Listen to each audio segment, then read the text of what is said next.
Chapter-8. As hinted in the last chapter, Hemadpant now explains at length in his preliminary remarks on the importance of human birth, and then proceeds to relate how Sai Baba begged his food, and how Bayajabai served him, how he slept in the masjid with Tacha Koti Patil and Malsapati, and how he loved Kushal of Rahata.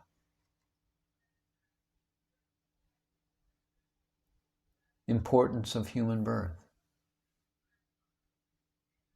In this wonderful universe, God has created billions of creatures or beings, including gods and demigods, insects and beasts, and men, inhabiting heaven, hell, earth, ocean, sky, and other intermediate regions.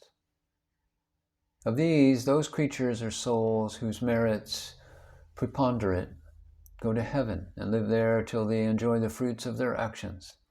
And when this is done, they are cast down, while those souls whose sins or demerits predominate go down to hell and suffer the consequences of their misdeeds for a long time. When their merits and demerits balance each other, they are born on earth as human beings and are given a chance to work out their salvation. Ultimately, when their merits and demerits both drop down and are gotten rid of completely, they get their deliverance and become free. To put the matter in a nutshell, souls get their births or transmigrations according to their deeds and intelligence, or the development of their minds. Special value of the human body. As we all know, 4 things are common to all creatures: food, sleep, fear, and sexual union. In the case of man, he is endowed with a special faculty, knowledge, with the help of which he can attain God vision, which is impossible in any other birth. It is for this reason that gods envy man's fortune and aspire to be born as men on earth, so as to get their final deliverance. Some say that there is nothing worse than the human body, which is full of filth and mucus, phlegm and dirt, and which is subject to decay, disease, and death. This is no doubt true to a certain extent, but in spite of these drawbacks and defects, the special value of the human body is that man has got the capacity to acquire knowledge. It is only due to the human knowledge that one can think of the perishable and transitory nature of the body itself, and of the world, and get a disgust for the sense enjoyments, and can discriminate between the unreal and the real, and thus attain God vision. So if we reject or neglect the body because it is filthy, we lose the chance of God vision. And if we fondle it and run after sense enjoyments because it is precious, we go to hell. The proper course, therefore, for us to pursue is the following: that the body must neither be neglected nor fondled, but must be properly cared for, just as a traveler on horseback takes care of his pony on the way till he reaches his destination and returns home. Thus the body must ever be used or engaged to attain God vision or self-realization, which is the supreme end of life.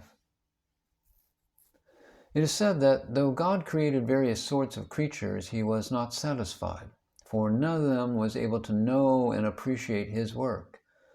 So he had to create a special being, man, and endow him with a special faculty, knowledge.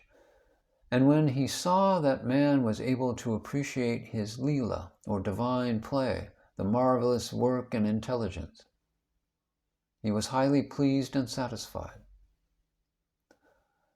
So really it is good luck to get a human body, better luck to get birth in a Brahmin family, and best one to get an opportunity of having recourse to Sai Baba's feet and surrendering to him. Man's endeavor. Realizing how precious the human life is and knowing that death is certain and may snatch us at any time, we must be ever alert to achieve the object of our life, and we must not make the least delay, but make every possible haste to gain our object, just as a widower is most anxious to get himself married to a new bride, or just as a king leaves no stone unturned to seek his lost son. So with all earnestness and speed, we must strive to attain our end, self-realization. Casting aside sloth and laziness, warding off drowsiness, we must day and night meditate on the Atman, the Self. If we fail to do this, we reduce ourselves to the level of beasts. How to proceed? The most effective and speedy way to gain our object is to approach a worthy saint or sage, a Sadguru, who has himself attained God vision and self-realization.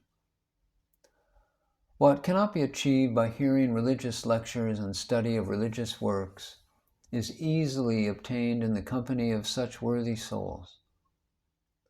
Just as the sun alone gives light, which all the stars put together cannot do, so the Sadguru alone imparts spiritual wisdom, which all the sacred books and sermons cannot infuse.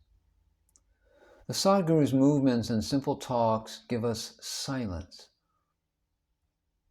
The virtues of forgiveness, calmness, disinterestedness, charity and benevolence, control of mind and body, as well as egolessness, are observed by the disciples as they are being practiced in such pure and holy company. This enlightens their minds and lifts them up spiritually. Sai Baba was such a saint or Sadguru. Though he acted as a fakur, as an ascetic mendicant or sadhu, he was always engrossed in the self. He always loved all beings in whom he saw God or divinity. By pleasures, Baba was not elated, and he was not depressed by misfortunes. A king and a pauper were the same to him. He whose glance would turn a beggar into a king used to beg his food from door to door in Shirdi, and let us now see how he did it. Baba begging food. Blessed are the people of Shirdi, in front of whose houses Baba stood as a beggar and called out, "O Lassi, give me a piece of bread," and spread out his hand to receive the same. In one hand, Baba carried a tin pot, and in the other, a rectangular piece of cloth. He daily visited certain houses and went from door to door. Liquid or semi-liquid things such as soup or vegetables, milk or buttermilk were received in the tin pot, while cooked rice and bread and solid things were taken in the cloth. Baba's tongue knew no taste, as he had acquired control over it. So how could he care for the taste of the different things collected together? Whatever things Baba got in his cloth or tin pot were mixed together and partaken by Baba to his heart's content.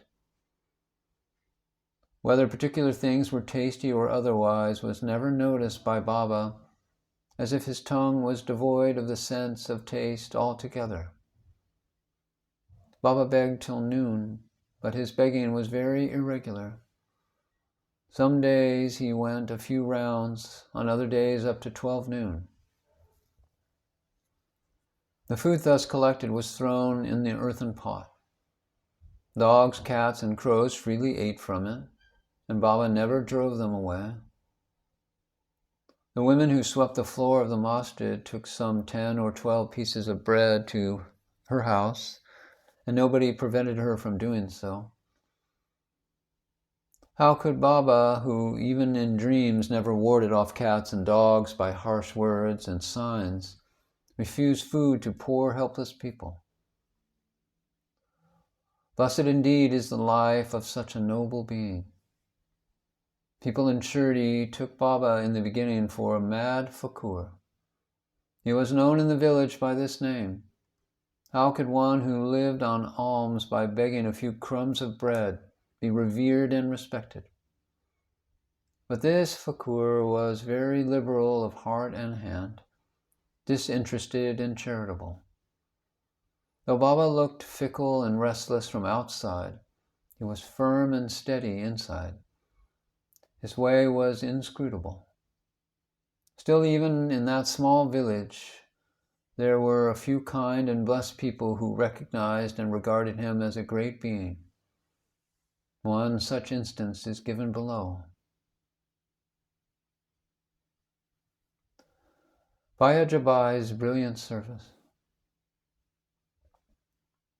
Tachakoti's mother, Bayajabai, used to go in the woods every noon with a basket on her head containing bread and vegetables.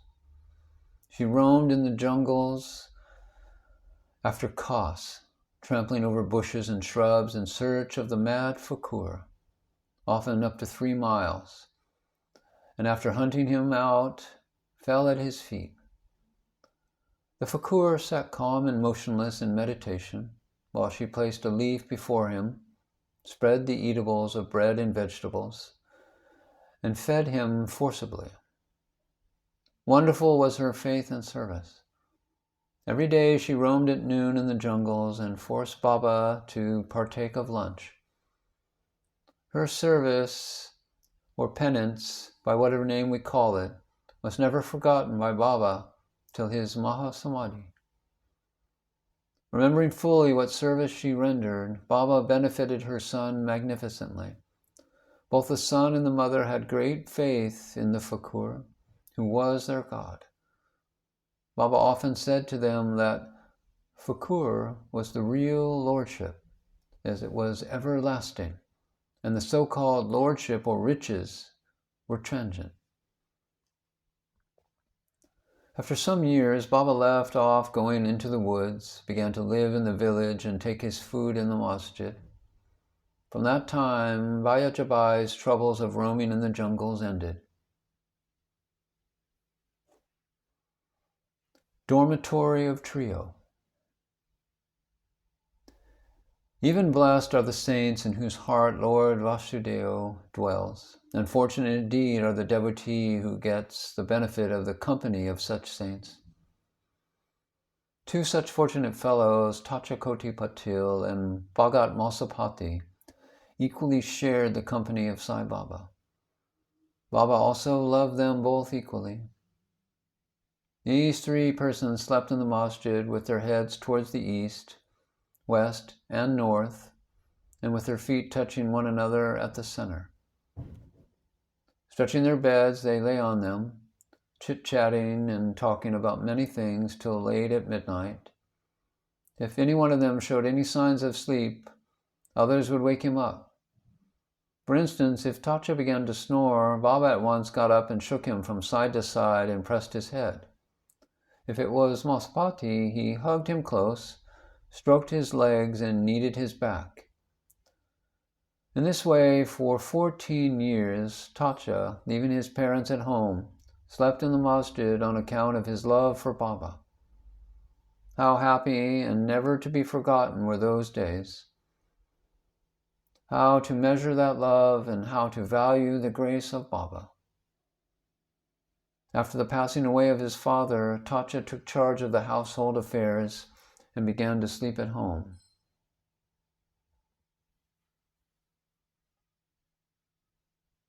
Kushalahand of Rahata.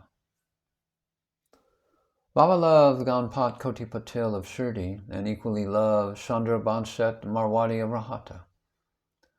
After the demise of the Shet, Baba loved his nephew Kushal Chand equally, and watched his welfare day and night. Sometimes in a bullock cart, at other times in a tonga with intimate friends, Baba went to Rahata. People of that village came out with band and music and received Baba at the ves, or gate of the village, and prostrated before him. Then he was taken into the village with great pomp and ceremony. Kushal Chand took Baba to his house and seated him on a comfortable seat and gave him a good lunch. Then they talked freely and merrily for some time, after which Baba returned to Shirdi, giving delight and blessing to all. Shirdi is midway between and equidistant from Rahata, as noted before, and it is to be remembered that Baba never went beyond these places during his lifetime. He never saw any railway train nor traveled by it. Still, he knew exactly the timing of arrival of all the trains, and it has been stated, and cannot be stated enough, that devotees who acted according to Baba's instructions re their departure, which were given by him at the time of taking his leave, they fared well, while those who disregarded them suffered many a mishap and accident. Bow to Sri Sai. Peace be to all.